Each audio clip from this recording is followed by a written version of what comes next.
Hi everybody, and welcome to episode 12 of Life Lessons and Combat Sports. Eric Hamidi, and I was thinking about this last week. You would think that with all the wrestling episodes I've been doing lately, you would think that, oh, this is an MMA, or sorry, I already spoiled the joke or the punchline, but anyway, with all the wrestling episodes I've been doing, you would think, hey, this is a wrestling podcast. But in actuality, it's combat sports. I just had to deal with the theme of April Mania, and then I had the videography gig, which prevented me from doing any more episodes after the Bret Hart one.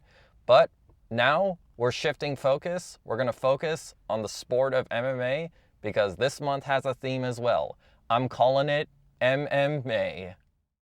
Thank you for the logo, Lily Smallbean. She's the one that created it. It looks very nice. So with that, that means that the entire month of May, it's just going to be MMA themed episodes, talking about fighters or events and all that stuff. And I was doing a little bit of digging and thinking as far as what I wanted the first episode to be. And then finally it dawned on me to talk about this subject matter. And I feel pretty confident about talking about this. I think it's a good person to start off with and make the episode about. So what I'm focusing on is something that happened during the UFC career of Georges St-Pierre. One of the best fighters to have ever competed. A lot of people have him at number one. It kind of depends on who you talk to, but just we look at him as this overall exceptionally skilled, very elite, near perfect mixed martial artist. But there's a certain thing that happened in his career that's actually, I think it kind of demonstrates a very good lesson for us to keep in mind. So, as a little bit of background on Georges St-Pierre, he grew up in Quebec, Canada, and during his childhood, he got bullied a lot, so eventually at age 7, he started Kyokushin karate, and he became a second dan Kyokushin karate black belt at age 12. So from a very early age, he was really immersed in martial arts and all that stuff. And when he started watching, or rather when he watched UFC 1, that's when he knew that that was the thing that he wanted to devote his life to. So he goes on that path and he debuts in mixed martial arts in 2002. He fights for a few years and then eventually debuts in the UFC. His first fight is in January of 2004. And then from there, he has a couple wins in the promotion. And then that set him up for his first title fight against Matt Hughes. And as a little bit of a background on Matt Hughes, he was basically one of the early dominant fighters in MMA, part of that early era. And like before Georges St-Pierre, he was considered the king of the welterweight division. So he and George had their first fight in October of 2004. It was for the vacant UFC welterweight title. And what happened in that fight was that George himself has talked about how he wasn't ready for that moment. He wasn't ready for the magnitude of the task, and just he didn't come in with a good game plan. He wasn't mentally prepared, and in his words, he said that he just showed up not to lose. So he wasn't even trying to win. I'm just trying not to lose. So the fight doesn't go well for George. I mean, he's also said that he couldn't even look at Matt Hughes in the eye, which is crazy. So overall, not a great showing by George, and that was his first ever title fight, and fell short. Matt Hughes ended up winning by submission in the first round, and he became the welterweight champion. From there, George goes on a little bit of a streak. He rebuilds himself, has more fights, and has some more wins under his belt, develops his overall game to the point where he was a star on the rise. And by 2006, he had finally earned his way back to a welterweight title shot against defending champion Matt Hughes. So this was going to be their second fight. And this one went so much differently than the first one because George was ready, he was on point, and what ended up happening was that he actually won the fight and became the new welterweight champion. And like I said just a moment ago, George was on the rise leading up to that second Matt Hughes fight. So when he finally did win the title, it was kind of one of those things where everyone thought, and I remember I used this kind of verbiage in my MMA podcast, that he rises to the top, dethrones the former welterweight king, and you just think that he's going to go on this long, massive title reign that's going to last years and years and years. But then in April of 2007, in comes Matt Serra. A huge underdog, a guy who had been fighting in the UFC in the lightweight and welterweight division. What ended up happening was that the UFC had this reality show called The Ultimate Fighter, and basically it was a competition show of up-and-coming fighters working their way towards a UFC contract. But what they did for season 4 was that they got veterans who had already fought in UFC and basically did a tournament, and the winner of that got a title shot in their respective divisions. So Matt Serra won for the welterweight division, and he got the title fight against Georges St-Pierre, like I said, in April of 2007. And nobody was giving Matt Serra a shot at all. I mean, everyone just thought George is going to smash this guy, and it's like, this is a huge waste of time. And I've used this expression before, that particular bout, it was almost like George defeating Matt Serra would be like saying 2 + 2 = 4. It's like that's the definite outcome. That's for sure going to happen. Well, Matt had different plans. So what ended up happening was that one of the greatest upsets in mixed martial arts happened on that night. And it ends in the first round with Matt Serra being the new welterweight champion. And that just blew everybody's mind, just because, like I said, you look at the circumstances and you look at the credentials of the fighters, you wouldn't think that result would happen. But it did. And it's kind of funny, on a little bit of a side note, 2007 is almost like the year of the upset. But the thing is that, okay, hold on, it's more accurate to say this.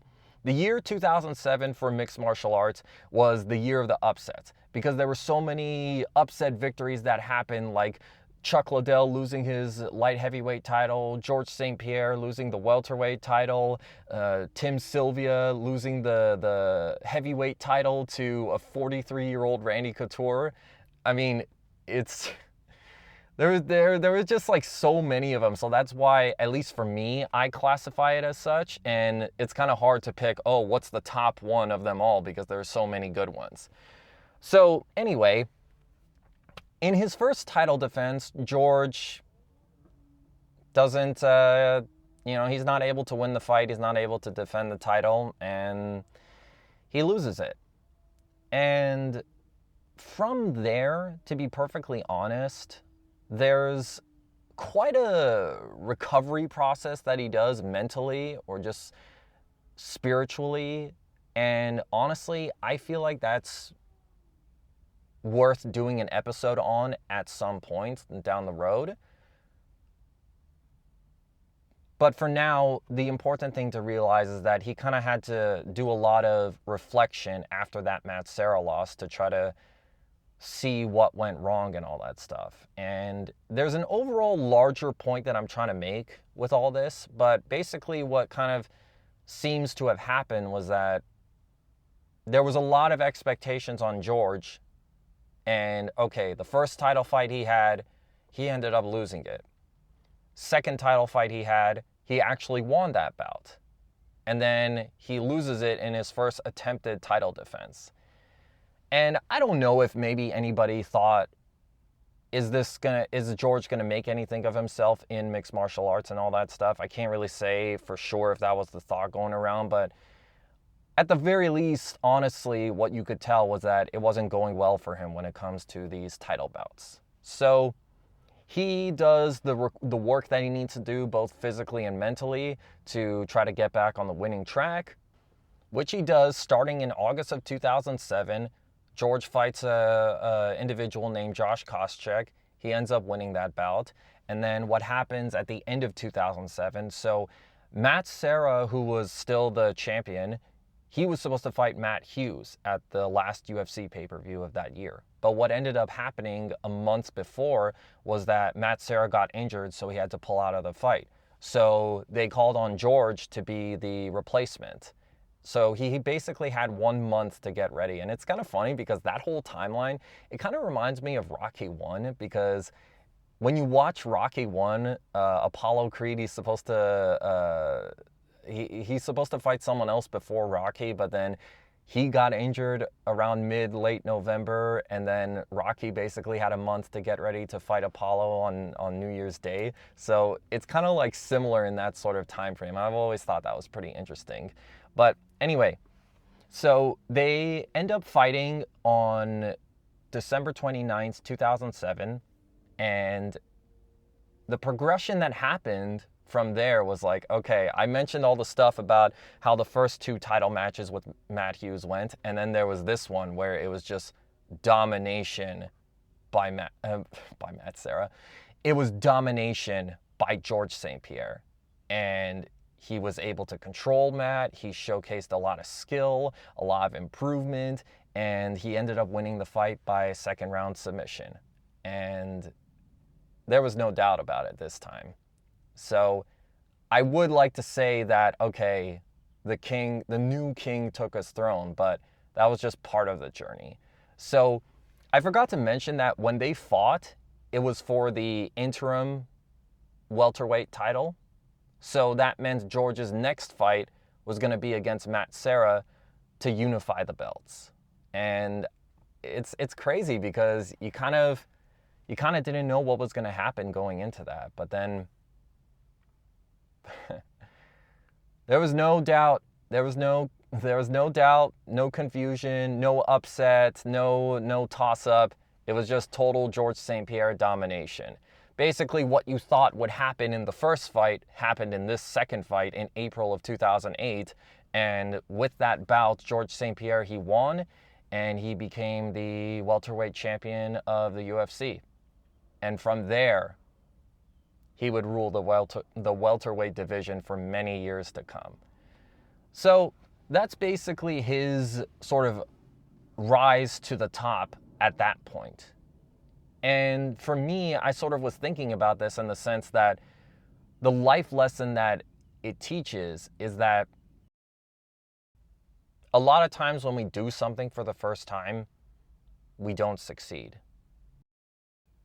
And I guess in this particular situation, we're looking at it from a professional standpoint because obviously I'm talking about Georges St-Pierre's mixed martial arts career and how that whole thing played out. But for me, I guess how the meaning or the significance that I'm taking from it, I guess for the time being, I'm kind of viewing it more on a personal level, just because, I mean, I guess they're sort of intertwined, work life and personal life, just in the sense that I know there were some situations I was in at work where just, I don't know, I wasn't really ready to handle all that stuff at that time. So I wasn't really able to succeed in that. Or I guess when I'm thinking about some of the things that I thought I wanted to do in life as far as like what my hobbies or interests are and all that stuff, at the time I started doing it because I thought that was the direction for me, but it didn't work out that way. So kind of had to move on to something else and then move on to something else until I actually found it. And to be honest, that could be a very frustrating process. And I think what Georges St-Pierre's story in this particular case, why I think that's such a good example is because, within the mixed martial arts community, we do view Georges St-Pierre in this frame of reverence, or just we view him as perfection and this elite martial artist, because that's what he ended up becoming. Because after he won that Matt Serra fight, the second one, he ended up having 9 title defenses, and then in 2013 he vacates the welterweight title and takes a sabbatical for 4 years before coming back, and in his return bout he was able to win the middleweight championship. So he became a champion in 2 weight classes. Man, that was a fun time, because that was the time that I started watching MMA, and then it was like he and Anderson Silva were the 2 pound for pound best fighters at that time, and basically just the years of domination they had. And it was crazy, because from when I started watching MMA in 2006 up to 2013, it was like GSP and Anderson Silva were at the top the entire time. So that was amazing to me, and I guess I had a sort of sense of attachment, because that was the one consistent thing that was going on in MMA, or with regards to like how fighters were doing at the time. So that was kind of cool. But I think the overall point that I'm trying to get at is that whenever there was something that I tried, there's quite a number of times where it didn't work out well for me, and it's a pretty frustrating thing, I'm not gonna lie. It just, sometimes when those things happened in my life, these were things that I really wanted to accomplish, but because I didn't handle those opportunities well the first time, it didn't lead to the outcome that I wanted. Let's take a work life, for example. Just having certain jobs for the first time, and then because you're not familiar with it, or because you're not familiar with the dynamics or the intricacies, or maybe even just that's how life is and that's how life plays out, you didn't succeed, or I didn't succeed at those things the first time. And generally speaking, not everything you do the first time is going to work out. Perhaps what GSP's story is sort of telling me, or what it kind of demonstrates to me, and I guess I only came to this realization doing this recording, is that it kind of shows that you can fail at something multiple times, but then you can go on to do great things and become a beacon of greatness in that given field, or just whatever you do, or just basically you can become great at something even if you didn't succeed at it the first time. I feel like that's very important for me to keep in mind, and I guess this is kind of a continuation of all the episodes I've been doing lately, where I'm talking about how it takes time to find something that works for you, and to try different things and all that stuff. I guess maybe it's a little bit of a reinforcement for myself to really start living my life that way, and just absorbing that ideology, or just like living by that philosophy. I don't know. I think it's definitely something that's been hitting me a little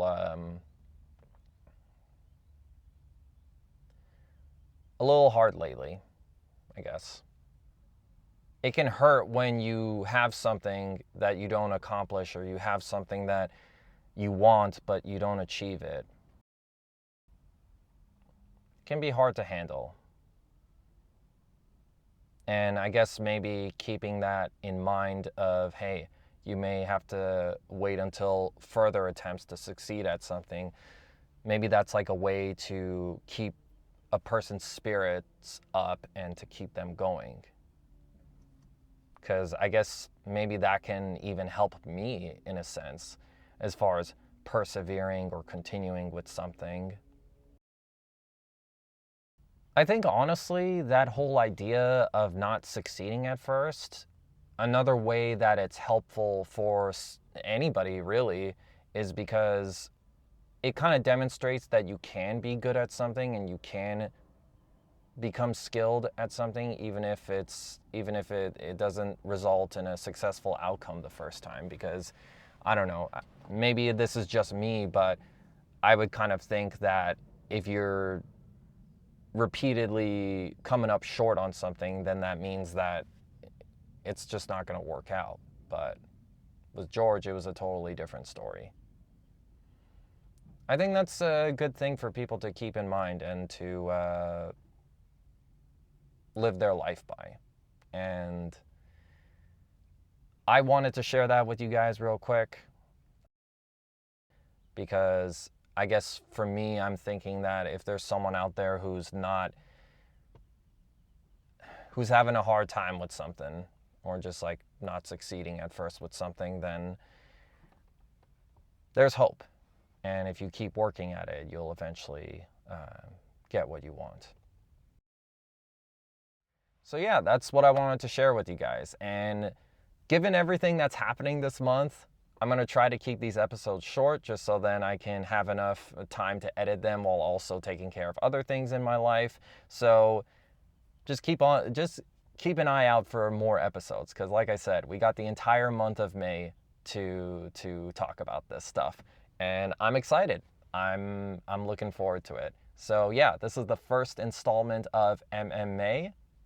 We got more to come, but for now, thank you guys for listening to this episode. I hope you got something of value. I hope you enjoyed it. Leave a comment down below. Follow me on Instagram, Life and Combat Sports. And yeah, I'll see you guys on the next one. See ya.